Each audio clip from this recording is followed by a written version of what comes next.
เ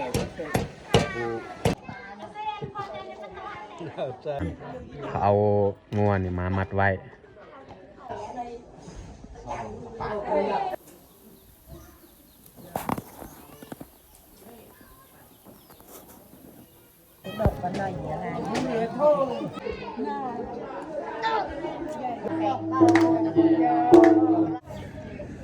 กราบทักทายสบายดี FC เบิร์ดสุขูสุคนยินดีต้อนรับเข้าสู่2บ่าวยูตอนเช้าวันนี้เขากะสิจัดตอนรับน้องเยงนี่เพราะว่ามื้อนี้กะน้องเยงสิมาแต่บ้านเพิ่นโอเคแต่ทุกคนสามารถติดตามวิธีการจัดงานดองของเฮาในวันนี้ตอนเช้าวันนี้นี่เฮาดังไฟนี่จะมาต้มข้าวเปียกผักตอกไก่ต้มใส่ข้าวเปียกเพราะว่ามื้อวานนี่เฮาต้มไก่ที่เฮาตัดเป็นตอนเรียบร้อยวันนี้ก็เลยได้ต้มข้าวเปียกอีก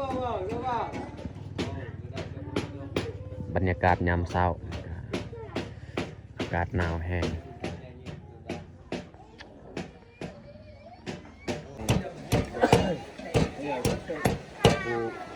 นี่เป็นปลานิลcái nó mặn thôi cái đóจะซื้อมากตัวเขาแช่ไว้ออกไปซื้อแต่เช้าเลยปลานิลนี่รวมทั้งหมดนี่10 โล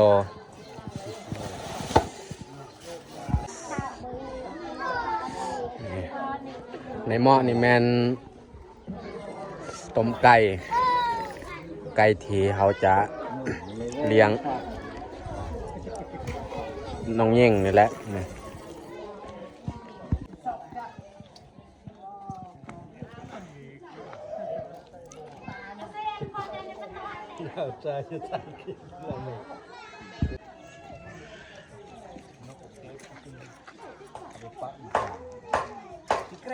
cái upah hay là ngại về anh thấy đông một chân đang cái bị sập gì rồi cô ơi chắc là mình hả đây bàn lệ đây cái đó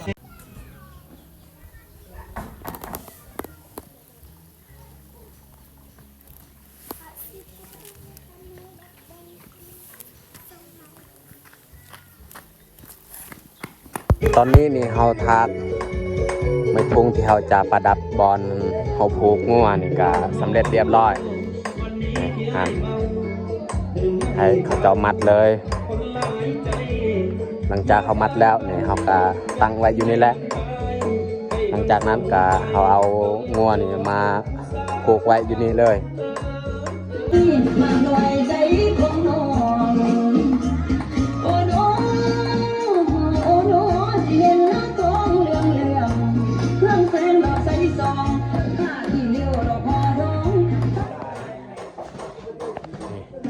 นี่ก็คือบอลเฮาเมียนเครื่องคองหรือว่าแบบเครื่องดื่มที่เฮาจะมอบให้ทางน้องเย่งนี่เขามัดเรียบร้อยครับบอลที่เฮาจะผูกงัวจักหน่อยนี่แหละส่วนตัวนั้นแม่นตัวประดับบอลเฮาผูกงัว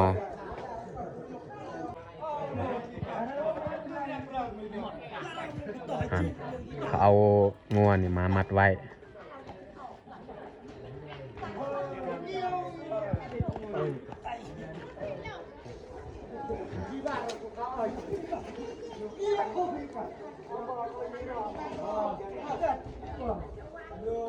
โอ้แผนกตำรวจหนึ่งเราชายแผนกตำรวจเลยฮับดาวแล้วบอลกางน้ำกินได้หมดติดกะโอ้ยปรางโอ้ยเช้าไปลูกอามไปก็โดนก็มาซิลก็ได้ซีนนี่งัวเฮากะผูกไว้เรียบร้อยแต่เขาจะขึ้นไปเบิ่งอยู่ทางเฮือนอีกสำหรับเครื่องเทเฮาจัดให้ทางน้องเยง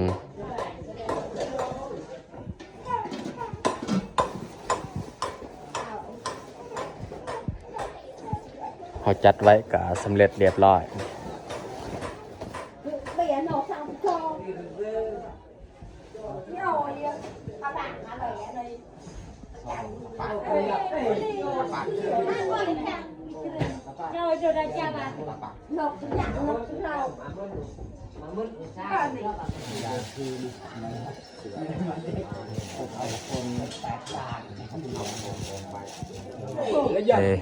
ตอนนี้ก็สำเร็จเรียบร้อย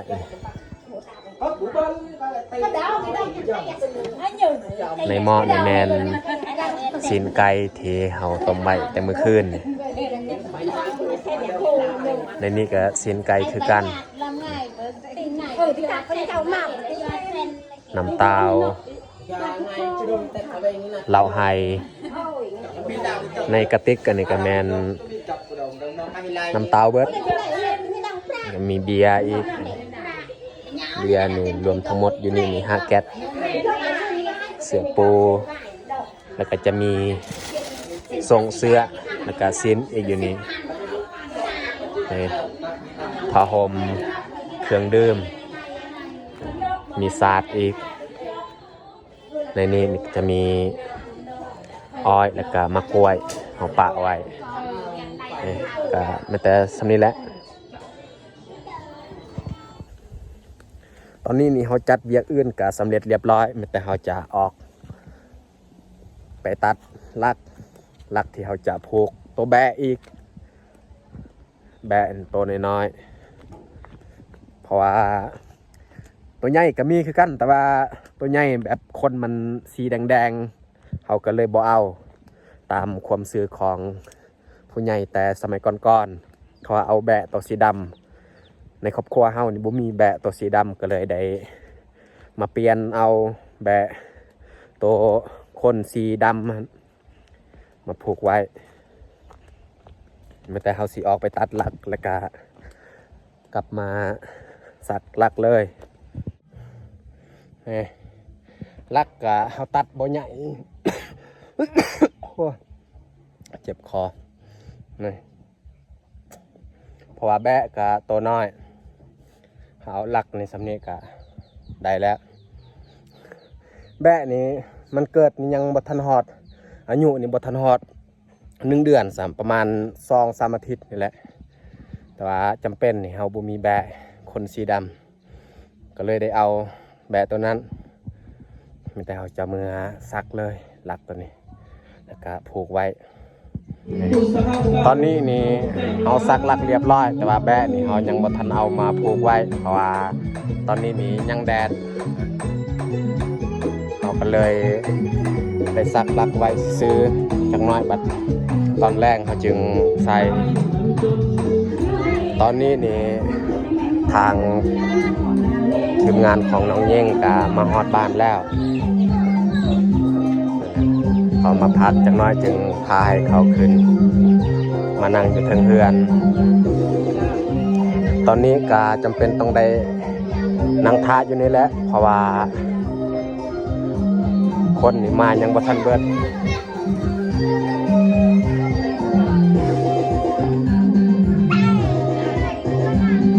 ทางทีมงานของบ้านเฮาก็จัดนี่แหละเอาเบียร์เอาน้ำบ้านหรือว่าน้ำเต้านี่เย็นให้ทางบ้านของน้องเย่งตอนนี้นี่พอกับพ่อเฒ่าของน้องเย่งก็แกะฮีทอยู่บนคันไดนี่แหละหลังจากนั้นนี่จึงสามารถขึ้นไปนั่งอยู่เทิงเฮือนเลยนี่ส่วนผู้อื่นนี่แม่นจะขึ้นน้ำลังให้เขาเจ้าขึ้นก่อนหลังจากเขาแกะฮีทของแล้วนี่ก็เลยจัดให้เขากินข้าวเลย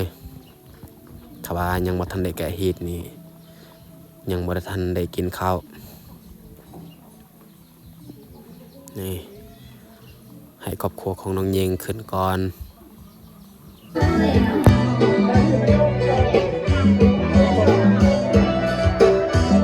ตอนนี้นี่เขาก็ขึ้นมาเพื่อนๆทุกคนแล้ว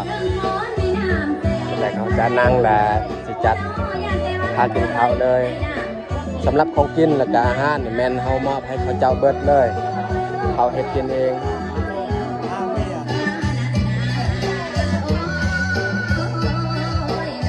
แซ่บบ่โอ้ครับนี่แหละพอเท่าของน้องเยงแล้วก็พ่อนี่มาแกะฮีทอยู่นี่เลยหลังจากนั้นนี่เฮาขึ้นเฮือนแล้วก็กินข้าวเลยเพราะว่ายังบ่ทันได้แกะฮีทนี่เขาบ่ให้กินข้าวนี่แหละพอเท่าของน้องเยงกับพ่อนี่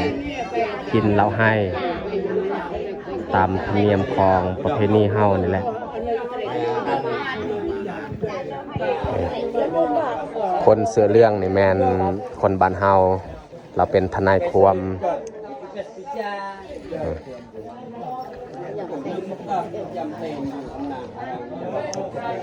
ทนายความนี่แหละมอบบอกว่าจะเป็นเครื่องดื่มหรือว่าเงินอย่างพาตำหูอย่างนี้ก็ให้เพิ่นเป็นคนมอบเลยบอกว่าจะเป็นของกินนั่นมอบให้พอเท้าของน้องเย่ง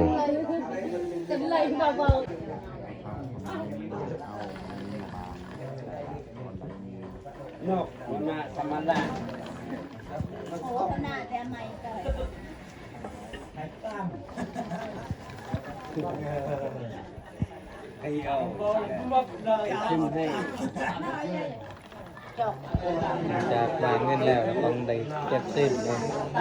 หรือว่าเก็บสิ้นใส่กระเป๋า หลังจากวางเงินแล้วเนี่ยเก็บเส้นเลยนี่ เวลาผ่านด่านแล้วนะพี่น้องหลังจากนี้มันต้องกินต้องอยากเป็นของเขารถ หลังจากเก็บสิ้นหรือว่าสิ่งของอื่นๆนี่เขาจะกินข้าวเลย ทนาย หลังจากทนายได้มอบไว้ก็ให้นาทีเขาเป็นคนจัดผักเขาเลยนี่แล้วก็แบ่งกันกินเลยอยู่นี่ส่วนทีมงานเฮาก็จะลงลุ่มลงในกำลังเฮือนไปบริหารซีนหมูที่เขาเจ้าได้มอบไว้อยู่ลุ่มส่วนเขาน้ำอยู่เทิงนี่สุดแต่เขาแล้วนี่ทีมงานเฮาก็เริ่มบริหารซีนหมูตัวใหญ่เลยพี่น้องเอ้ยซีนในถุงยางหันจะแมนเครื่องในหมูที่เขาเจ้านี่ห่อไว้แต่ว่าสุกเรียบร้อยแล้วมีแต่เขาสิเอามาแบ่งกัน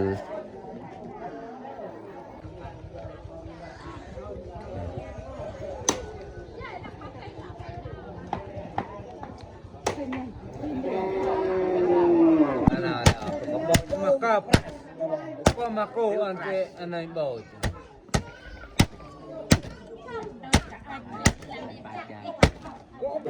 ไม่ใช่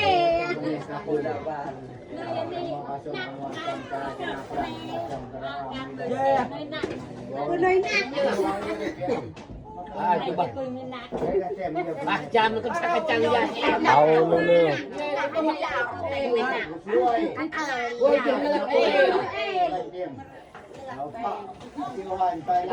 หลังเบอร์โอเคดูว่าเน้นเชื่อมเลยนะ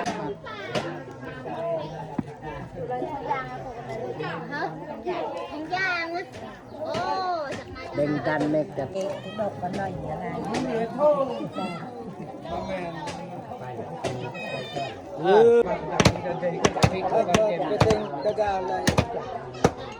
หลังให้แล้วไปหยาบเลยแล้วเราเคยเปลี่ยนตกเปลี่ยนมาตลอดอะไรนุ่มดอกรับได้เด้อใส่ถุงแดงอยากไปตักเจ๊เคยยินคำจานว่าไม่ให้คิดโลยูตับเลยเด็กละบอนดอกละบอนจ้ะไม่แบบโลติดติดนี่ก็โอ้ยเจ้าละบอนนี่ดอกละบอนเลยอ่ะงอกมวย มึงเป็นนอกไอ้เอ๋จ้าบ้า ข้าเจ้าเอิ้น อ่านนี่เอง เย้เจ๊ยอดจำเย้อ่านแผ่นข้าม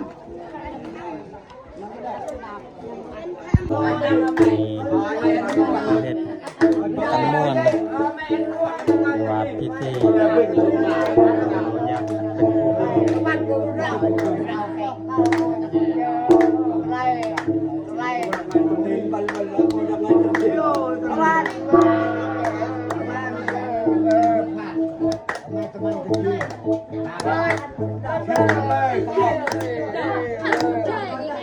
อะไรกระตุ้นตาเข้าไปในปากกระตุ้น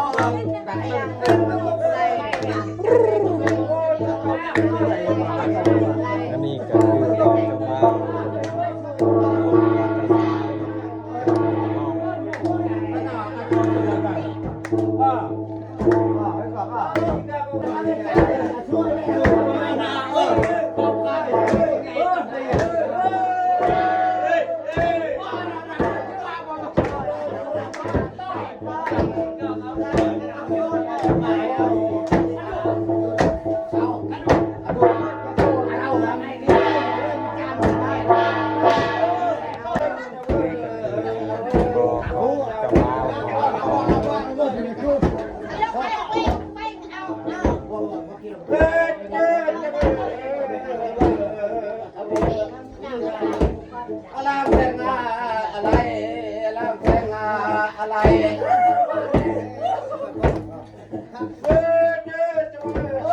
จะมา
ก็ดังเลย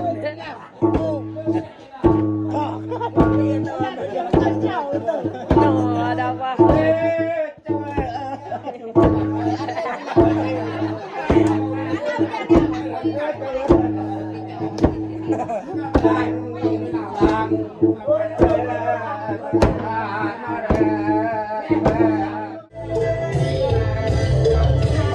กลางคืนนี่เขาก็จะเต้นฟ้อนเลย